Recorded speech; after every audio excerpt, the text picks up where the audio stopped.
السلام علیکم ناظرین یہ ایک افغانی مشہور اور معروف صحافی ہے جو کہ اشرف غنی کی حکومت میں دن رات طالبان کے خلاف پروپیگنڈا کیا کرتا تھا اور پاکستانی صحافیوں کی طرح یہ بھی سمجھتا تھا کہ افغانستان میں طالبان کی حکومت کبھی نہیں آئے گی اور نہ ہی کبھی دین تخت پر آئے گا۔ لیکن میرے رب کی قدرت کہ افغانستان میں طالبان کو جہاد کی بدولت اللہ تعالیٰ نے طالبان کو افغانستان کی حکومت عطا کی،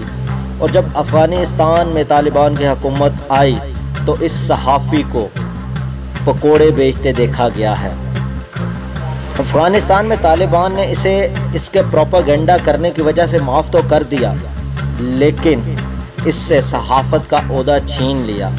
اور جب صحافت کا عہدہ چھینا گیا تو یہ سڑک پر اب پکوڑے بیچتا ہے۔ اس ویڈیو کو بنانے کا مقصد ناظرین صرف اتنا ہے کہ جیسے کہ پاکستان میں دن رات بہت سارے صحافی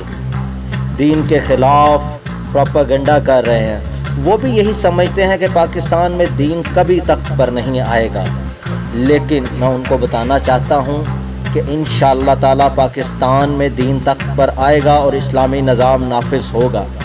اور یہ ان کے لیے عبرت کا نشان ہے۔ کہیں کل کو ان کے ساتھ بھی یہی نہ ہو کہ یہ سارے صحافی سڑکوں پر پکوڑے اور سموسے بیچتے پھریں۔ اللہ ہمیں حق سچ کہنے کی توفیق عطا فرمائے۔ والسلام۔